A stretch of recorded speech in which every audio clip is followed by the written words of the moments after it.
Alors on a étudié ces derniers jours le passage du Homer. On sait que dans la définition du Homer, il y a 3 définitions. Et le sacrifice d'orge, bien sûr, qui était approché le deuxième soir de Pessah, à quoi servait-il? Peut-être qu'on ne le rappelle pas assez. Ça permettait d'autoriser la nouvelle récolte chez Nishtashera, qui a été enraciné ensuite. C'est pour autoriser la nouvelle récolte. Ensuite, il y avait le conte du Homer, Sfartem Lachem, tout le monde c'est plus connu. Chaque jour, on va compter le Homer jusqu'à Shavuot. Le but de la sortie d'Égypte étant le don de la Torah. Et évidemment, au IIe siècle, c'est tragique, la disparition, suite à une épidémie, des élèves, 24 000 élèves de Rabbi Akiva. Alors, on a expliqué cette semaine que ça a été tragique, puisque lorsque ces 24 000 élèves sont morts, c'était presque la fin de la Torah. On se rappelle qu'on est au IIe siècle. On se rappelle qu'au 1er siècle, en plus 70, le temple a été détruit. Rabbi Yochanan ben Zakkai va essayer de reconstruire le monde de la Torah à Yavne. Ensuite, c'est la naissance du christianisme. Enfin, il y a beaucoup de choses qui se passent dans cette période-là qui sont difficiles pour le judaïsme. Donc là, Rabbi Akiva, descendant de convertis, essaye de reconstruire le monde de la Torah. Pendant 24 ans, il va étudier. Il était ignorant jusqu'à l'âge de 40 ans. 24 ans, imaginez-vous l'investissement. Imaginez-vous 24 ans, vous montez une société et tout s'effondre. Que Dieu nous protège, mais c'est ce qui s'est passé. Lui, sa première leçon d'ailleurs, il tombe pas dans le désespoir ou dans la déprime.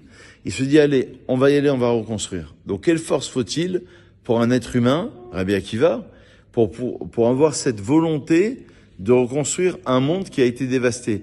Il faudrait revoir historiquement plus précisément, mais on est à peu près, je pense, 60-70 ans après la destruction du deuxième temple.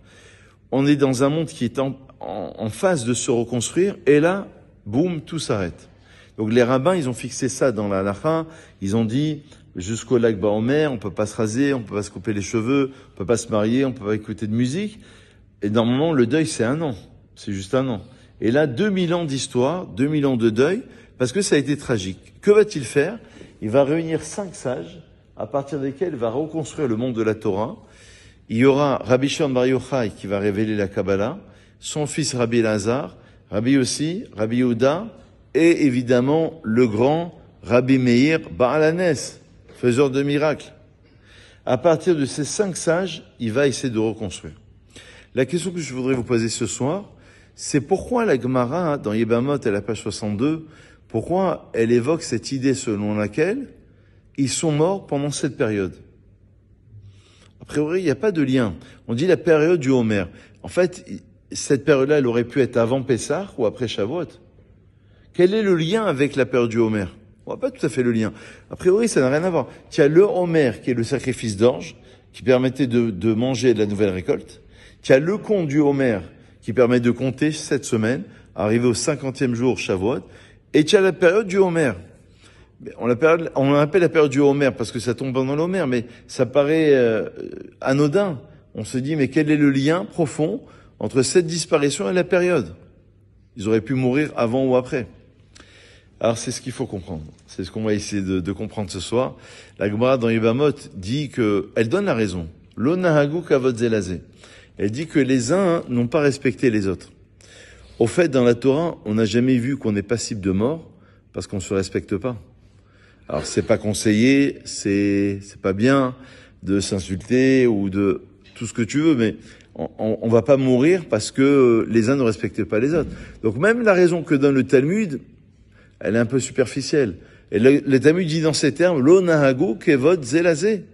Les uns ne se sont pas conduits en respect, en honneur vis-à-vis des autres. Bon, on comprend certes l'idée, mais donc ça paraît lourd comme explication. Ce que je voudrais vous proposer comme explication, elle est fantastique parce que c'est encore une fois un sujet d'actualité que nous vivons actuellement.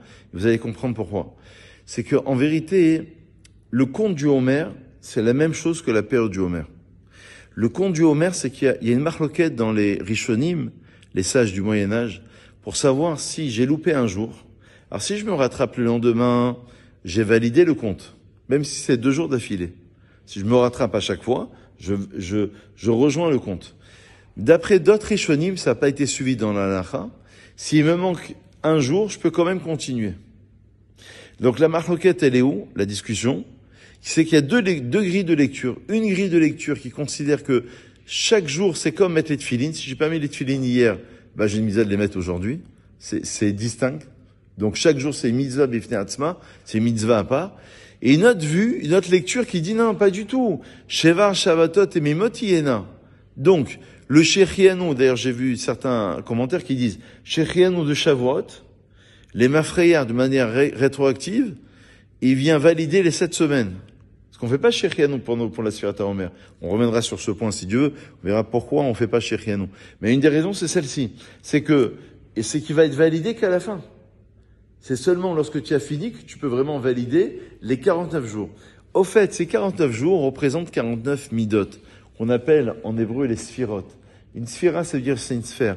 La première semaine, puisqu'il y a 7 semaines, ça représente les 7 degrés inférieurs de l'être humain, alors qu'il y a 3 sphirotes à Elionot qui sont très élevés, qui sont correspondants avec le cerveau. Cette sphirote tartonote, ça concerne la première semaine, par exemple, Chesed, la bonté. Deuxième semaine, c'est la Gvura. On est dans la Gvura, dans la rigueur, actuellement. Après, il y aura Tiferet, Netzar, Hod, Yesod et Malchut, septième semaine. Et dans chaque jour, il y a un degré, de manière plus particulière. Donc, en vérité, on a besoin de tous les degrés. S'il manque un degré, le compte, il est caduc. Eh ben, c'est la raison pour laquelle, malheureusement, ils sont morts. Pourquoi? Parce que ne pas se respecter, ça veut dire, traduction,